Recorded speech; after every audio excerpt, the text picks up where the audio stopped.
আৰু পুলিচৰ অধিকাৰ নাই মাৰিবলৈ আৰু পুলিচৰ তাত যেতিয়া আমি ট্ৰাইবেল মানুহৰ ঘটনাবিলাকত পুলিচৰ থানাত FIR দিবলৈ আহিলে পুলিচে কেতিয়াও ট্ৰাইবেলৰ কেছটোত ইহঁতি ইণ্টেনচলি জানি বুজি উইলফুলি ৰেজিষ্টাৰ নকৰে ফৰেষ্টাৰে গুলীয়াই হত্যা কৰিলে কিন্তু অসম চৰকাৰে আজিলৈকে এই কালপ্ৰিট ফৰেষ্টাৰবিলাকক আজিলৈকে এৰেষ্ট নকৰিলে as per the schedule caste and schedule tribe atrocity act 1989 মতে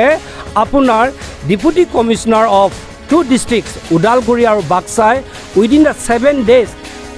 ভিক্টিম ফেমিলিক এটা কম্পেনচেশ্যন বা ৰিলিফ অলপ দিব লাগিছিলে as per the rules of the atrocity act মতে DNA টেষ্ট কৰিবৰ কাৰণে 17 দিন নালাগে নহয় আমাক কেনেকৈ মানে জ্বলাই মাৰিছে চাওকচোন DNA টেষ্ট কৰিবৰ কাৰণে it's a matter of test ল'ব লাগে মেচিনত ডালিব লাগে উইদিন হাফ এন আৱাৰ আপুনি ৰিপৰ্টটো পাই যায় ইমিডিয়েটলি এজ পাৰ দ্য ল তেখেতসকলক এৰেষ্ট কৰিব লাগিব আৰু তেখেতসকলকো পানিছমেণ্ট দিব লাগিব আমি সেইটো বিচাৰিছোঁ আৰু secondly as per the atrocity act মতে ইয়াত মাৰ্ডাৰ হৈছে অলৰেডি IPC ৰিফ্লেক্টেড হৈছে সেইকাৰণে 8,25,000 ফেমিলি পাব লাগিব কুলুংবাই জয়কুণ্ডী আমি all India tribal student association আহিছে আৰু অল আছাম ট্ৰাইবেল ষ্টুডেণ্ট আহিছে আৰু বনছো আহিছে প্লাছ আমাৰ উমেন জাষ্টিছ ফ্ৰমৰ বড়ো কমিউনিটিক ৰিপ্ৰেজেণ্ট কৰা আমি 4টা দলে ইয়াত আহিছোঁ আমাৰ ছলিডাৰিটি আমি দেখাবলৈ আহিছোঁ আৰু তেখেতসকলক আমি যে য়েছ আমি আপোনালোকৰ ককাই ভাই হয় আপোনালোকক আমি সাথ দিম আৰু আপোনালোকক সৈতে আমি ন্যায় কেনেকৈ পাম সেইটো লৈ পেলাই আমি আজি ইয়াত তেখেতৰ ঘৰ ডিম্বেশ্বৰ ঘৰলৈ আহিছিলোঁ আজি বহুত কথাটো শুনি বেয়া লাগিছে দুখো পাইছোঁ বুলি ক'ব লাগিব কিন্তু অসমত এটা কথাই সদায় আমি বাৰ দেখি থাকোঁ সৰুৰ পৰাই আমি চাই আছোঁ যে অসমত ট্ৰাইবেল মানুহবিলাকক জীয়াই থকাটো এটা মানে অশান্তি জেগা বুলি আমাক কৰাই দিছে মানে অসমত আজি মিজোৰামে ট্ৰাইবেল ষ্টেট পালে অনলি বিকজ আছামিজ মানুহে নন ট্ৰাইবেলবিলাকে আমাক সদায় ডিছক্ৰিমিনেট কৰে আজি নাগালেণ্ড ল'লে অনলি বিকজ আছামিজ মানুহে আমাক ডিছক্ৰিমিনেট কৰে অৰুণাচল ষ্টেট পালে অৰুণাচলীসকলে আমাৰ নিচি বাইসকলে অনলি অসমত আমাক ডিছক্ৰিমিনেট কৰাৰ কাৰণে আজি বড়োলেণ্ড বিচাৰিছে only because the reason is that আমাক ট্ৰাইবেলসকলক ইয়াত ডিছক্ৰিমিনেট কৰে আমাক ছাবজুকেট কৰে আমাক এক্সপ্লইট কৰাৰ কাৰণে চাওক ডিম্বেশ্বৰক তেখেতে টেৰৰিষ্ট আছে নে নাই এইটো আমি ক'বলৈ নাযাওঁ যদি ডিম্বেশ্বৰ হুচাহাৰীয়ে যদি আণ্ডাৰগ্ৰাউণ্ডত আছিলে যদি ডকাইতো আছিলে ক'ত is there police is not there to give him the ultimate punishment তেখেতে যদি ডিম্বেশ্বৰে যদি এনেকুৱা যদি ইনভল্ভ আছিলে এণ্টি ছ'চিয়েল এক্টিভিটিজ তেতিয়া তেখেতক অসম পুলিচে এৰেষ্ট কৰি পেলাই জেলত দিব লাগিছিলে জেলত যোৱাৰ লগে লগে পুলিচৰ যিটো কাৰবাই কোৰ্টত যিটো ট্ৰায়েল হ'ব লাগিছিলে court will give the final jurisdiction কোৰ্টহে দিয়ে আৰু পুলিচৰ অধিকাৰ নাই মাৰিবলৈ আৰু পুলিচৰ তাত যেতিয়া আমি ট্ৰাইবেল মানুহৰ ঘটনাবিলাকত পুলিচৰ থানাত FIR দিবলৈ আহিলে পুলিচে কেতিয়াও ট্ৰাইবেলৰ কেছটোত ইহঁতি ইণ্টেনচলি জানি বুজি উইলফুলি ৰেজিষ্টাৰ নকৰে ফৰ এক্সাম্পল আপোনাক দিছোঁ যে বৰছিং টিছ যোৱা বছৰ 14 ফেব্ৰুৱাৰীত ফৰেষ্টাৰে গুলীয়াই হত্যা কৰিলে কিন্তু অসম চৰকাৰে আজিলৈকে এই কালপ্ৰিট ফৰেষ্টাৰবিলাকক আজিলৈকে এৰেষ্ট নকৰিলে আমাক ডিছক্ৰিমিনেট কৰা হ'ল না হ'ল আৰু জিলি ৰাভা বুলি কয় ঢেকীয়াজুলিত মাকক জীয়েকক দুইজনক হত্যা কৰি এটা কণমানি বাচ্চাকো গ্ৰিভেছ ইঞ্জুৰি হৈ গ'ল কেছ ৰেজিষ্টাৰ হৈ গ'ল অলপ কম্পেনচেশ্যন পালে কিন্তু আছাম পুলিচে আজিলৈকে তেখেত কালপ্ৰিটক আজিলৈকে এৰেষ্ট নকৰিলে আমি বাৰ সেইটো কওঁ আৰু আপোনাৰ কাৰ্বি এভৰি টাইম ডিমাছাত যাওক ডিমা হাছাওত যাওক বড়োলেণ্ডত যাওক সদায় ট্ৰাইবেল ল'ৰাবিলাকক ফেক কাউণ্টাৰত সদায় আমাক গুলীয়াই হত্যাই কৰি আছে চ' আমাৰ জীয়াই থাকিবৰ কাৰণে আমাৰ অধিকাৰটো ক'ত আছে আপোনালোকে কওকচোন আৰু ডিম্বেশ্বৰে যদি সঁচাকৈ আছিলে ডিম্বেশ্বৰক আপোনালোকে কিয় এৰেষ্ট নকৰিলে অসম পুলিচৰ কিমান কমজোৰ নেকি আৰু যদি ডিম্বেশ্বৰ ইমান কিবা ক্ৰিমিনেলে আছিলে আজি কত বছৰ আজি 9-10 ইয়াৰ্ছ অলমষ্ট কিমান বছৰ হৈ গ'ল দাদা কম 20টা বছৰত আপোনালোকে ডিম্বেশ্বৰ গড়ত আহি তেখেতক কিয় এৰেষ্ট নকৰিলে আপোনালোকে এইটো এটা বাহানা আৰু আমি এতিয়া শুনিছোঁ যে অলৰেডি আমি কেছ FIR ৰেজিষ্টাৰ কৰিলোঁ কেছ ৰেজিষ্টাৰত হয় ছেকশ্যনটো ৰিলেভেণ্ট ছেকশ্যনখিনিয়ে দিছে 302 মাৰ্ডাৰ কেছ আৰু 201 IPC দুইটা Scheduled Caste and Scheduled Tribe Atrocity Act as per the Scheduled Caste and Scheduled Tribe Atrocity Act 1989 মতে আপোনাৰ Deputy Commissioner of 2 districts Udalguri আৰু Baksai within the 7 days family victim ফেমিলিক এটা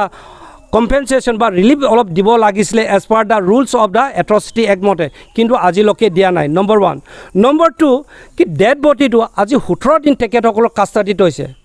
DNA test কৰিবৰ কাৰণে 17 দিন নালাগে নহয়। আমাক কেনেকৈ মানে জ্বলাই মাৰিছে চাওকচোন। DNA টেষ্ট কৰিবৰ কাৰণে it's a matter of test ল'ব লাগে, মেচিনত ডালিব লাগে, উইদিন হাফ এন আৱাৰ আপুনি ৰিপৰ্টটো পাই যায়।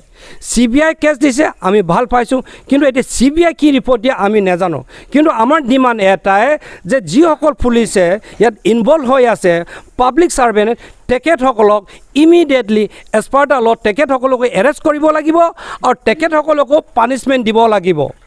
আমি সেইটো বিচাৰিছোঁ। আৰু secondly as per the atrocity act মতে ইয়াত মাৰ্ডাৰ হৈছে, অলৰেডি IPC ৰিফ্লেক্টেড হৈছে, সেইকাৰণে 8,25,000 ফেমিলি পাব লাগিব। প্লাছ এট্ৰচিটি এক্টটো যেতিয়া ৰিফ্লেক্ট কৰিছে তাত অলৰেডি পাব্লিক ছাৰ্ভেণ্ট যিসকলে মাৰিছে তাৰ কাৰণে আৰু 2 lakhs বাঢ়ি গৈছে। চ' 10,25,000টো ফেমিলিক ইমিডিয়েটলি দিব লাগে বুলি সেইটোৱে আমাৰ ডিমাণ্ড। আমাৰ ডিমাণ্ড মানে মোৰ ৰাজু দেৱীৰ ডিমাণ্ড নহয়, আমি 4টা সংগঠনৰ সেইটোৱে আমি ডিমাণ্ড কৰিব অসম চৰকাৰক ডিমাণ্ড দিছোঁ আৰু আমি ইমিডিয়েটলি এতিয়া মেমৰিণ্ডাম দিবলৈ গৈ আছোঁ। এইখিনি কৈ পেলাই মই thank you. Schedule caste schedule tribe atrocity act 1989 BTC বা BTRত এই ল'টো ইমপ্লিমেণ্ট হোৱা নাই। আজি অসম চৰকাৰে কি গিনিজ বুক ৰেকৰ্ড কৰিবৰ কাৰণে নাচিবৰ কাৰণে 100 crore অহা 14 তাৰিখে পানীত পেলাবলৈ গৈ আছে। তাত ক'বলৈ আমাৰ একো আপত্তি নাই, কিন্তু এট্ৰচিটি এক্ট মতে ইয়াত লিগেল এৱাৰনেছ কৰিব লাগিছিলে। যেনেকৈ মাজত কৈছিলে চাইল্ড মেৰিজৰ কেম্পেইন কৰি আছে, কিন্তু এট্ৰচিটি এক্টটোত BTR গভৰ্ণমেণ্টে,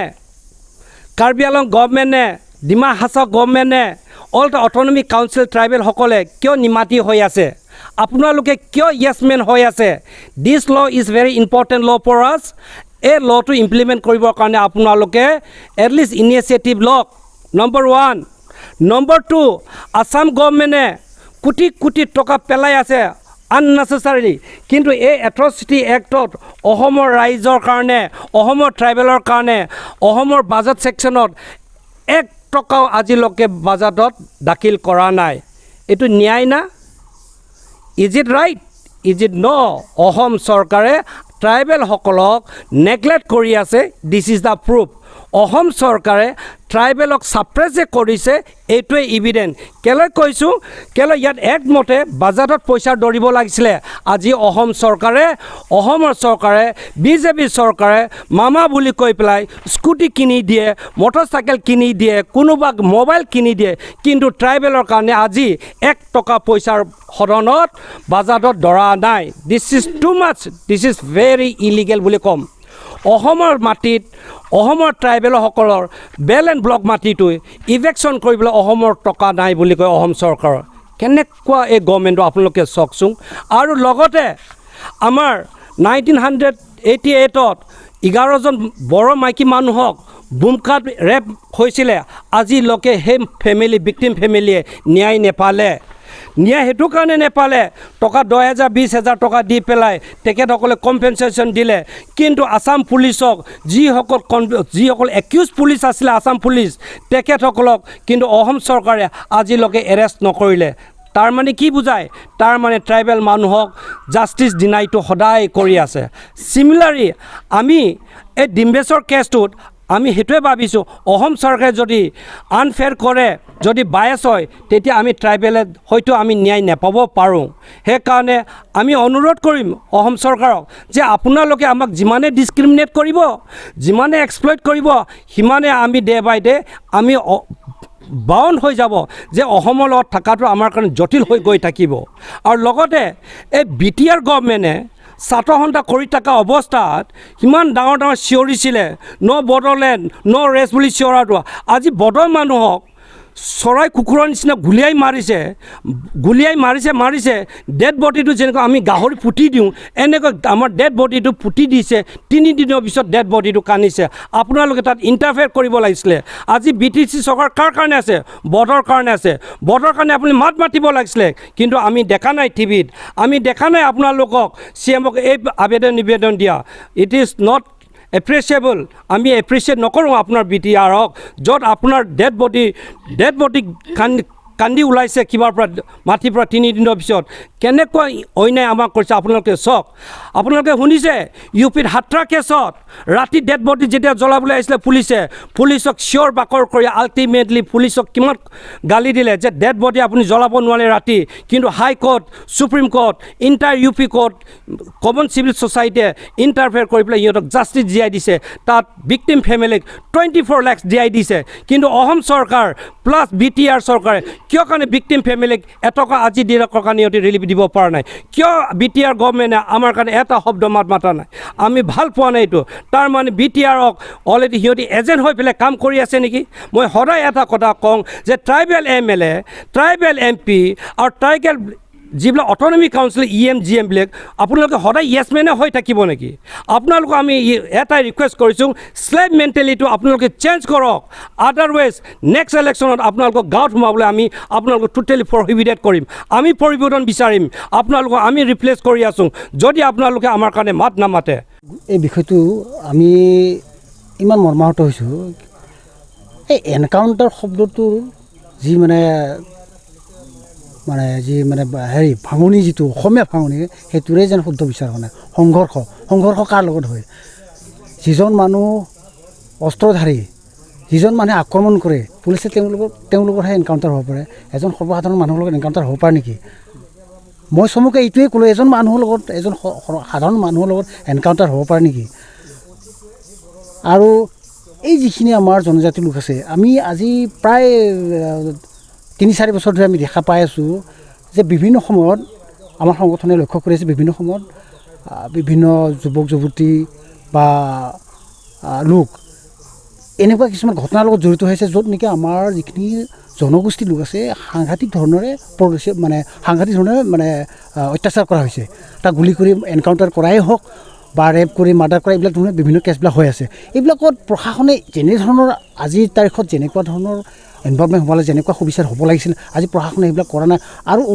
ওলোটাই আমি যিখিনি হেৰি পাব লাগে আমি যিখিনি ন্যায় পাব লাগে আমি ন্যায়ৰ পৰা বঞ্চিত হৈ আছোঁ আমাৰ 1989 যিটো ST SC এট্ৰচিটি সেইটো কোনো এটা কেছতে এপ্লিকেশ্যন হোৱা নাই আমি আমাৰ কেছবিলাক সদায় পৰিয়ে আছে আমি বাৰম্বাৰ বিভিন্ন কেছত আমি এইবিলাক মাতি আহিছোঁ কিন্তু প্ৰতিবাৰে আমি ডিপ্ৰাইভ হৈ আছোঁ আৰু আমি এই কেছটোত আমি কোনো কাৰণতে আমি এৰি নিদিওঁ আমি আমাৰ ফালৰ পৰা